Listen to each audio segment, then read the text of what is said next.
It begins without warning. One moment, the city is a vibrant tapestry of light, a testament to human ingenuity. The next, it is plunged into an absolute, primordial darkness. The transition is instantaneous, a collective gasp as every light, every street lamp, every pulsating neon sign is extinguished. The hum of the metropolis, the constant, unnoticed thrum of electricity, simply ceases. In its place, a profound and unsettling silence begins to descend, broken only by the first confused shouts from darkened apartment windows and the dissonant sound of car horns that have not yet realized their futility. This is not a localized outage. This is the beginning of a cascade failure, the moment the fragile infrastructure that sustains millions is severed at its source. The city, as we know it, has just died. Within the first hour, a second, more insidious failure begins. Deep underground, the electric pumps that maintain the city's water pressure wind to a halt. For a short time, gravity and residual pressure keep the water flowing, but it's a rapidly dwindling resource. By the third hour, taps in high-rise buildings begin to sputter and run dry. By the sixth, even ground-floor residences find their faucets yielding nothing but a hollow cough of air. Panic, a quiet and personal kind, sets in. Bathtubs are filled, pots and pans are lined up, but it's a futile gesture against the coming thirst. The realization dawns that a modern city without power is also a city without water. The most fundamental element of survival has become a finite, rapidly disappearing commodity. For millions, the countdown has begun. On the streets, the initial confusion rapidly escalates into a state of paralysis. Traffic signals, now dark and useless, become mere ornaments hanging over intersections. The unwritten rules of the road dissolve in a wave of desperation and self-interest. Major arteries, freeways, and boulevards quickly devolve from flowing traffic into dense, immovable gridlock. Cars are packed bumper to bumper, their drivers trapped in steel boxes with no information and no way forward. The symphony of horns that initially filled the air fades into a resigned silence. As fuel tanks run low and batteries die, a journey that should take 15 minutes now becomes an indefinite sentence. People abandon their vehicles, creating an even more chaotic and impassable landscape of metal and glass. The highways, symbols of freedom and mobility, have transformed into monuments of the city's sudden immobility. Hospitals, the designated sanctuaries in any crisis, immediately switch to their backup generators. The familiar red glow of emergency lighting illuminates corridors, but this is a temporary reprieve, a borrowed flicker of time. These generators were designed for short-term outages, not for an indefinite siege. Fuel is a finite resource, and every hour the main grid remains down, the supply dwindles. Inside, the situation is dire. Surgeries are postponed. Patients on life-sustaining equipment like ventilators and dialysis machines become the immediate priority. Their lives hanging on the reliability of a diesel engine. Overload is inevitable.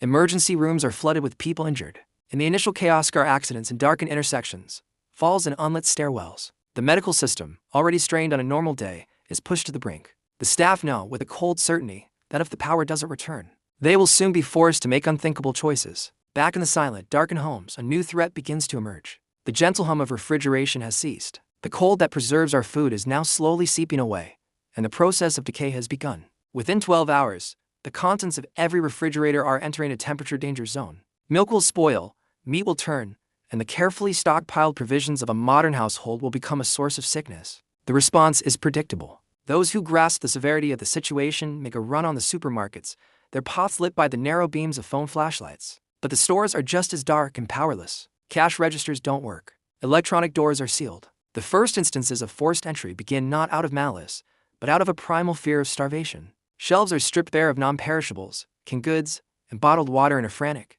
disorganized rush. The illusion of abundance is shattered in a matter of hours. The deepest and most terrifying silence, however, is digital. The intricate web of communication that connects our world has been severed. Cell towers have gone dark, their backup batteries lasting only a few hours. The internet, the vast, invisible repository of all human knowledge and connection, is gone. There are no news updates, no social media feeds, no way to contact loved ones across town, let alone across the country. We are suddenly, completely isolated. The phone in your hand, once a gateway to the world, is now just a piece of glass and metal with a rapidly dying battery, useful only as a flashlight. This information vacuum is a breeding ground for fear and rumor. Without official guidance from authorities, the worst assumptions fill the void. Every distant siren, every shout in the dark, is interpreted through a lens of escalating panic.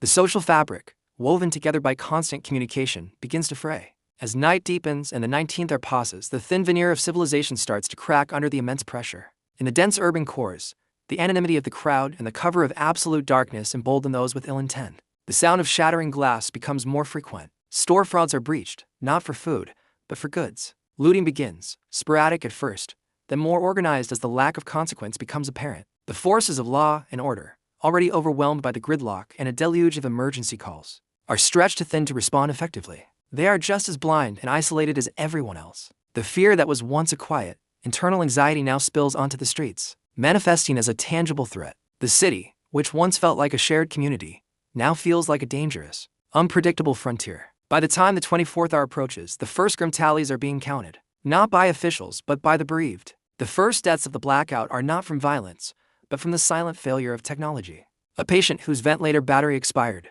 a senior citizen who fell down a flight of stairs in a pitch-black apartment building, a fatal, low-speed collision at an unlit intersection. These are the quiet, unrecorded tragedies of systemic collapse. The city is now a landscape of stark contrast, pockets of neighbors sharing resources and checking on the elderly, existing alongside the growing shadows of desperation and opportunism. The initial shock has worn off, replaced by a terrifying new reality.